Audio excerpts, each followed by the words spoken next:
Buenas noches, muy buenas noches. Bienvenidos a Conversando con Humberto. Esta semana comenzamos una serie titulada El Evangelio en el Santuario. Nosotros vamos a revisar, a caminar dentro del santuario que Dios mandó hacer a Israel en el desierto. Y queremos invitarlos a que nos acompañen cada noche, que estén con nosotros, que estudien juntamente con nosotros toda esta riqueza escatológica, no, escatológica también, toda esta riqueza soteriológica de salvación que Dios ha puesto para nosotros en este tema. Maribel Cadel, mi hermana querida, muy bienvenida, muy buenas noches.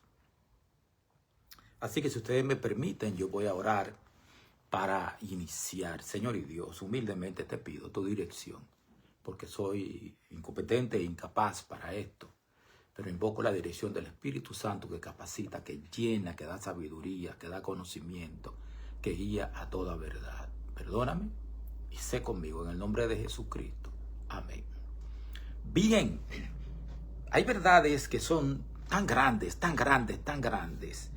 que no se pueden expresar con palabras. Simplemente con palabras no se expresan, no se llegan a asimilar.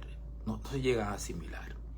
De hecho, yo debería tener esta noche una imagen de lo que es el santuario y de cada uno de sus, cada uno de sus muebles, pero trataremos de hacerlo a partir de mañana.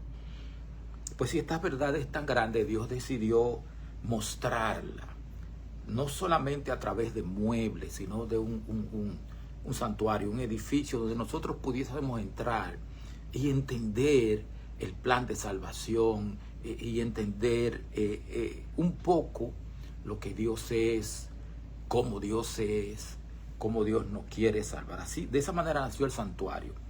No nació como un museo lleno de cosas doradas, bonitas, de oro, sino como una ejemplificación de todo el proceso que lleva a la humanidad, desde el rompimiento a causa del pecado, hasta volver otra vez a Dios, al Padre, a volver a la relación con Él. Es un espacio vivo, fue un espacio vivo, donde el cielo tocaba la tierra, donde se unían Dios Santo con los seres humanos que se habían alejado de Él. O sea, el Evangelio se volvió visible para los israelitas de entonces y para nosotros que no somos israelitas, pero que hemos sido llamados a una relación con Dios. En primer lugar, el santuario nace del amor. El santuario no es una imposición, es Dios que al haberse alejado a nosotros habernos alejado de Él a causa del pecado, pues entonces Dios quería volver otra vez de alguna manera a habitar con su pueblo, a estar cerca de su gente.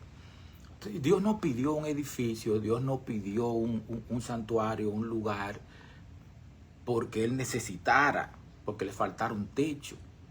No lo pidió por eso. Lo pidió para poder estar cerca de sus hijos, cerca de su pueblo, morar entre su pueblo. Y es un mensaje que nos lleva al hijo pródigo. El padre no puede estar lejos de su hijo. Cada día salía a buscarlo, se paraba en la puerta, miraba en el camino cuando el hijo quisiera regresar. Pero en esta ocasión es Dios quien baja, que dice en Éxodo 25:8, hágame un santuario y yo voy a habitar en medio de ustedes. Dios quiere estar cerca. Y si Dios quiere estar cerca, entonces ¿por qué el santuario tenía paredes, tenía bordes y límites que no se podían pasar? Bueno, porque el pecado creó un abismo de separación entre nosotros y Dios. Lo creó un abismo de separación. Entonces el santuario no es una barrera, el santuario realmente debe verse como un puente. Un puente donde, como dije anteriormente, el cielo se une con la tierra. O sea, es Dios diciendo, no quiero perderte, y he trazado un camino para que vuelvas a estar conmigo, para que nos juntemos otra vez. De eso es que se trata, de que volvamos.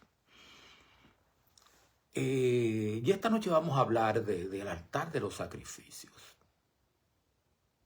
Y hay una lección grande, muy grande, que nosotros tenemos que asimilar en este sentido. Cuando Dios estableció el sistema de sacrificios, lo hizo y lo hemos conversado muchas veces, cuando Dios estableció el sistema de sacrificios, fundamentalmente quería decir algo. Pecado significa muerte. Pecado significa muerte, porque el pecado es un acto supremo de egoísmo.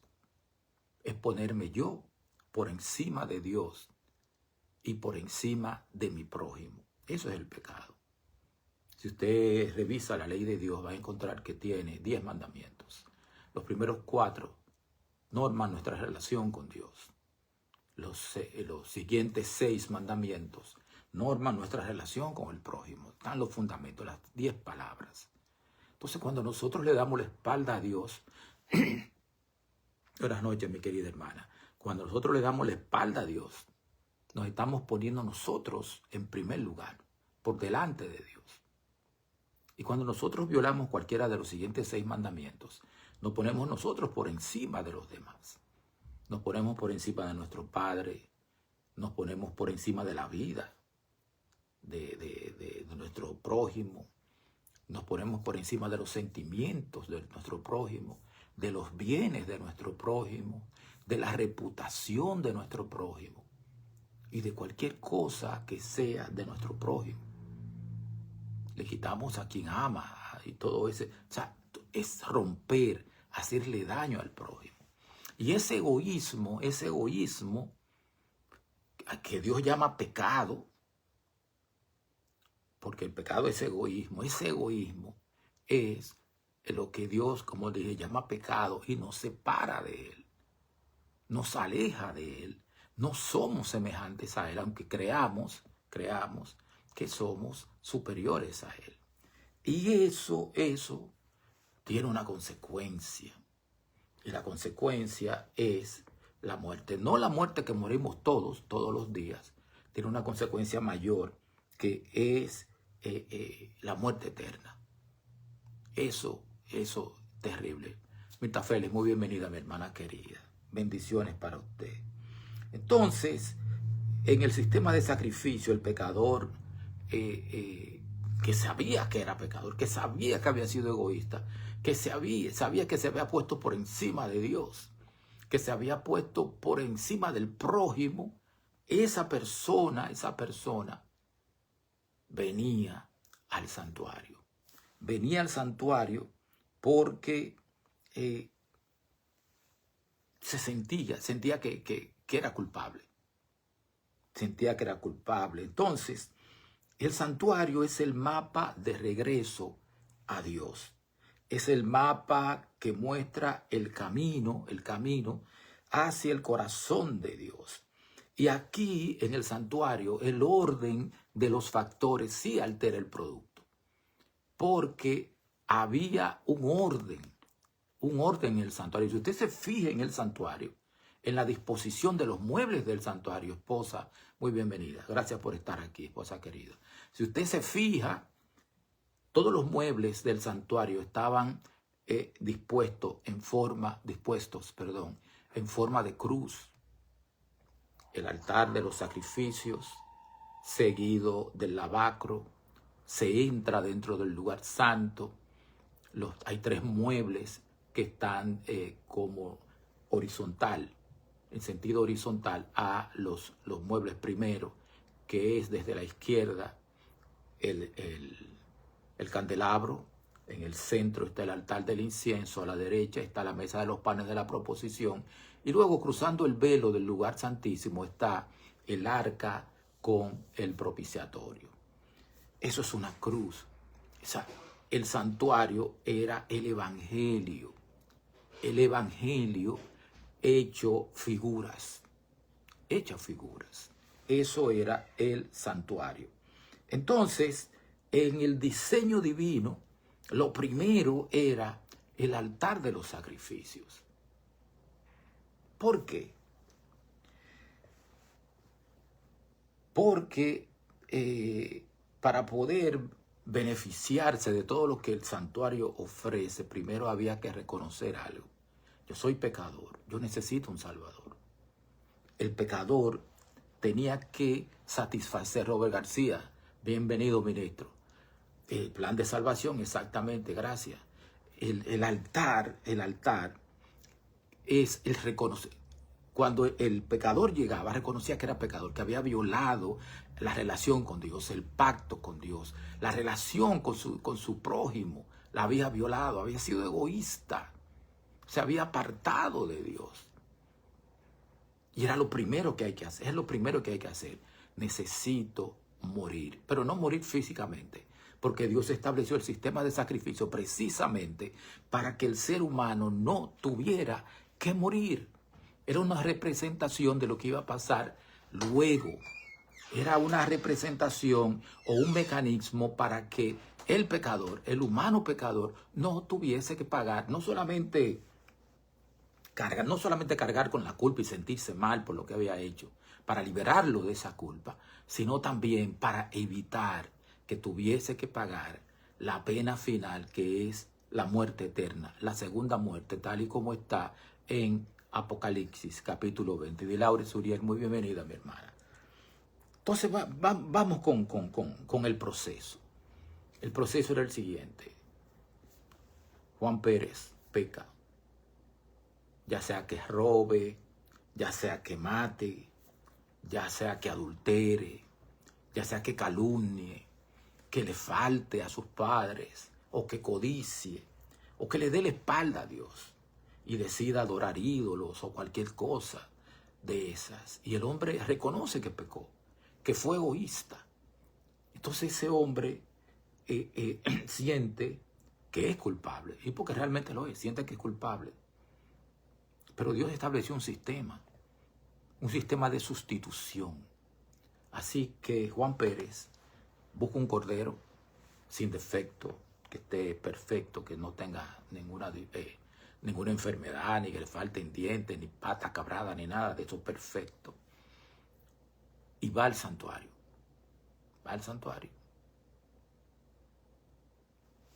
Cuando llega al santuario, va donde el sacerdote. Hasta donde podía llegar en el santuario el pecador era simple y llanamente hasta el atrio, donde estaba el sacerdote esperándolo. Entra con su cordero, ata al cordero a una estaca. El sacerdote le da un cuchillo y Juan pone sus manos sobre el cordero, y ahí él confiesa su pecado, confiesa lo que ha hecho, confiesa que pecó. Stephanie Lundi, muy bienvenida. Confiesa su pecado, pone sus manos. En ese momento sucede algo que no se ve, pero que en el cielo se registra. En ese momento el pecado es transferido de Juan Pérez a ese cordero. Es un símbolo, pero que para el cielo, en el santuario terrenal, aparecía como algo real, verdadero. Fe aparecía como algo real, como algo verdadero. Pone sus manos. Entonces el sacerdote le da un cuchillo a Juan Pérez, y Juan Pérez cortaba la garganta del animal, y el animal moría en las manos de Juan Pérez. El propósito era que el hombre entendiera que una víctima inocente que no había participado en su pecado estaba muriendo en lugar de él, en sustitución de él. Estaba cargando con la culpa de él. Ese era el propósito, romper el corazón del pecador y hacerle entender vívidamente que pecado significa muerte. No solamente por el daño que le hace al prójimo, sino por la separación y la tristeza que le produce a Dios el que le demos la espalda. Eso es así. Y en ese momento, el sacerdote, cuando está sangrando el cordero, desangrándose y muriendo, el sacerdote toma un pequeño pozuelo, toma sangre, y con esa sangre se acerca al altar de los sacrificios y asperja la sangre sobre el altar, y el resto la echa sobre la base del altar. Sangre. La justicia ha sido satisfecha. El pecador ha muerto, pero no muere él, muere su sustituto. Esto debía dejar en la mente y en el corazón de Juan, de cualquier, como se llamara el pecador, hombre o mujer. Él debía grabar con fuego. Pecado significa muerte. Alguien sufre. Por eso es fundamental lo que dice San Juan en su Evangelio, capítulo 1, versículo 29. Cuando ve a Jesucristo que va a bautizarse, Juan dice: aquí el Cordero de Dios que quita el pecado del mundo. Cuando la sangre era asperjada sobre el altar de los sacrificios, cuando era asperjada ahí, Juan quedaba perdonado. Y en el registro quedaba registrado, valga la redundancia, que Juan ya era libre de la culpa, porque en el Cordero Juan moría. No moría físicamente, pero moría su sustituto. Luego, el cuerpo de la víctima era puesta sobre el altar. Era consumida en el altar, como una profecía, una visión adelantada del momento escatológico en que en el lago de fuego que está en Apocalipsis capítulo 20, el pecador va a ser consumido hasta que no quede nada, cenizas, solo cenizas. Entonces, eso era una profecía, o varias profecías. La profecía del Hijo de Dios, es aquí el Cordero de Dios que quita el pecado del mundo. La profecía de la destrucción final del pecado, y también un acto legal, jurídico delante de Dios. El pecador había sido perdonado. O sea, era importante que el pecador sintiera la vida escaparse, la sangre salir del Cordero. Merida Pérez, buenas noches, mi hermana. Que sintiera la tragedia que el pecado estaba causando.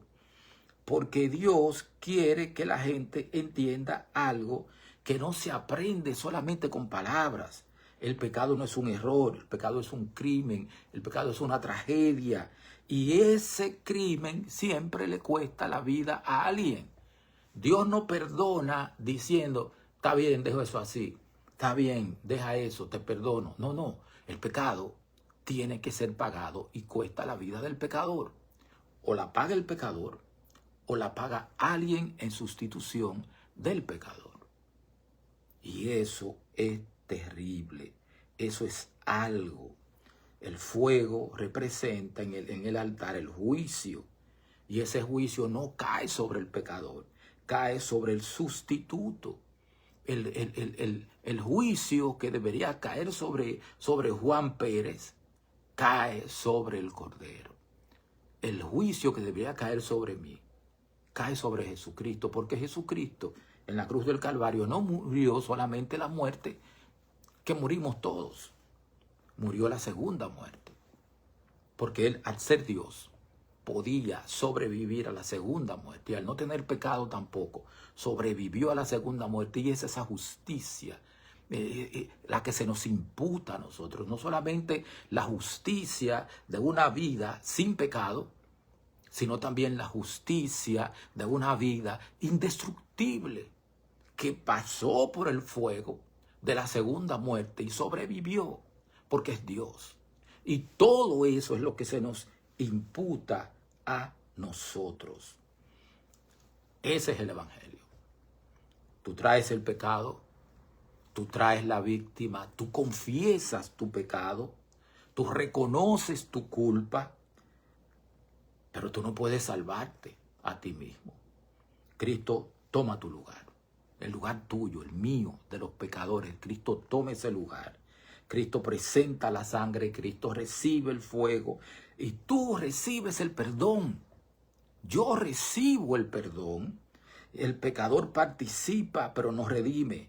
El sacerdote ministra y ahí ocurre la expiación, la intercesión. Todo el sistema del santuario está gritando una verdad. Tú no puedes salvarte, yo no puedo salvarme, pero sí hubo uno que quiso hacerlo y lo hizo por amor a mí. Jesucristo.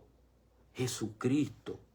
Por eso el altar es la base legal de toda la vida espiritual. El altar es la base legal del perdón. El altar es la base legal de la suficiencia. El altar es la cruz. La cruz, donde Cristo murió, donde Cristo se ofreció voluntariamente por mis pecados. Dios no ignora el pecado. Dios resuelve el pecado y lo resuelve en la cruz. El perdón no es un descuido, el perdón no es yo miro para otro lado. Es una transacción. Sin derramamiento de sangre no hay remisión de pecado. La justicia divina exige la muerte del pecador. Sin cruz no hay perdón. Sin cruz no hay vida eterna. Y es aquí donde muchos fallan porque quieren los beneficios del santuario sin pasar por el altar, sin pasar por la cruz. Y eso es imposible. Quieren luz sin cruz. Quieren transformación sin justificación. Quieren comunión sin sustitución. Pero el diseño de Dios no lo permite. Y Él es quien tiene que perdonar. Sin altar no hay lavacro, no hay limpieza, si no hay sangre. Sin altar no hay candelabro, no hay luz del Espíritu, no hay pan de la proposición, el alimento continuo de Dios. O sea, no hay vida en la palabra si primero no hay cruz, no hay altar, no hay quebrantamiento, no hay confesión, no hay yo pequé, perdóname, yo no soy suficiente, necesito que me perdones.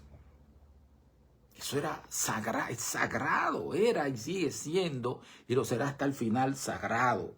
Hay mucha gente que ora, pero ora con fuego extraño, porque quieren justicia propia, quieren justificación por las obras, pero eso no es así. Sin sangre en el atrio, no hay ni siquiera oración intercesora. Sin sangre en el altar, no hay salvación. Primera de Pedro 1, 18 y 19 dice que fuimos rescatados, no con oro ni con plata ni con cosas corruptibles, sino con la sangre preciosa de Jesucristo, el Hijo de Dios, como un cordero inmolado, dice Pedro, en Primera de Pedro 1, 18 y 19. El santuario es un sistema perfecto de justicia. Dios es santo, nosotros somos transgresores.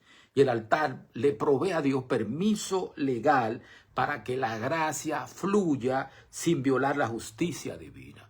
Cuando el sacrificio es consumido, la justicia queda satisfecha y solo entonces la gracia puede operar plenamente a nuestro favor y en nosotros. La cruz es el altar de bronce.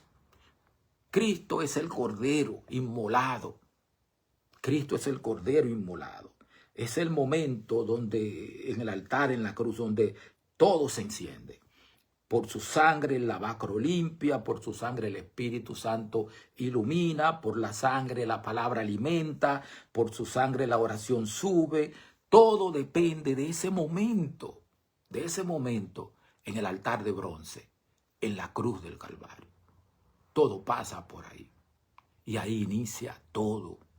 Mi vida espiritual dependió y sigue dependiendo de ese momento en la cruz del Calvario. Por eso la presencia de Dios no se puede fabricar. No es emoción, no es ambiente, no es técnica. Es el resultado de haber pasado por la cruz. Es ahí donde está el fundamento. No puedes oler a Dios si primero no pasaste por el altar.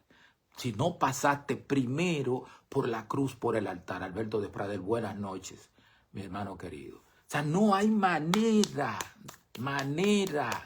de establecer una relación con Dios si primero tú no aceptas a Jesucristo como tu Salvador personal, como el Cordero de Dios que quita no solamente el pecado del mundo, sino mi pecado personal. Mi relación con Dios depende de Jesucristo en la cruz del Calvario.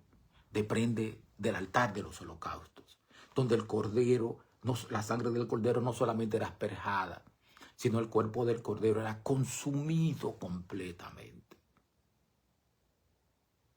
Y Dios hizo esa provisión porque te ama, porque te quiere salvar, porque quiere alcanzarte, porque quiere llegar a tu corazón, porque no quiere que tú desaparezcas para siempre en el lago de fuego. Dios no quiere que te conviertas en nada, en la nada, porque Dios te creó para que pudieras estar con Él para siempre. Entonces, Juan Pérez es Humberto Cristian Pérez, Alberto de Praderes, Mérida Pérez, Maribel. Es todo aquel que está aquí o que va a ver este programa en algún momento. Esa víctima es Cristo. Ese altar es la cruz. Allí se firmó tu libertad. Allí se registró tu perdón. Allí el juicio que te correspondía a ti, me correspondía a mí, cayó sobre Jesucristo. Por eso, si hoy sientes que oras, pero no te conectas, si la palabra te parece seca, si caminas sin dirección espiritual, no busques soluciones en otro lugar. Vuelve al altar, vuelve a la cruz, habla con Cristo, conversa con Él, habla y dile, yo creo que tú eres Dios, tú eres el Hijo de Dios, tú eres el Cordero de Dios que quita el pecado del mundo. Vuelve a Él, a Cristo, y tu vida espiritual se levantará. Asegúrate de que tu vida esté bajo la sangre y el fuego de la cruz, porque el orden de Dios no cambia. Primero el altar, luego el camino, primero la sangre, luego el espíritu, primero la sustitución, luego la comunión. No hay atajos, hay que pasar por ahí. La cruz fue el altar levantado en la historia, el madero que soportó el fuego del juicio sin consumirse, porque quien estaba allí era el Hijo de Dios. Como dice el credo, y descendió a los infiernos, al lago de fuego, y no se quemó, porque tiene vida en sí mismo, es Dios, vive para siempre. Como dice Hebreos, que Jesucristo es sacerdote según el orden de Melquisedec, que está basado en una vida indestructible. Y eso es lo que Dios te está ofreciendo en esta noche. Cree en Él y vas a tener una vida indestructible. Vas a vivir para siempre cuando Jesucristo venga. Dice en Juan capítulo 5, en el Evangelio según San Juan 28, que llegará una hora en que todos los que están en los sepulcros oirán su voz. Y algunos se van a levantar para condenación, van a ir al lago de fuego. Pero los que creyeron en Cristo se levantarán para vivir para siempre. Esa vida y esa justicia y esa vida de Cristo nos va a ser imputada, nos va a ser aplicada a nosotros y viviremos para siempre. Ese final de vida eterna, Jesucristo la logró para nosotros, lo logró para nosotros. Al volver a la cruz, al volver al lugar donde la deuda fue pagada, donde tu perdón fue registrado, porque se registra, y donde el juicio que te corresponde fue satisfecho, nosotros encontramos vida, porque sin muerte no hay vida, y sin cruz no hay victoria. Así que en esta noche yo te invito a volver al altar, para que reavives tu vida espiritual, para que reafirmes tu compromiso con Dios, para que levantes con vigor la cruz y al final vivas para siempre. Oremos. Señor y Dios, muchas gracias. Muchas gracias por Jesucristo, por tu amor, Padre, por tu amor en primer lugar, por el amor de Jesucristo para nosotros, por la obra del Espíritu Santo que trabaja en nosotros atrayéndonos hacia ti. Gracias, Padre. Bendícenos con tu presencia, en el nombre y por los méritos de Jesucristo. Que Dios les perdone, Dios los bendiga y que pasemos muy buenas noches. Nos juntamos otra vez mañana a las 9 de la noche.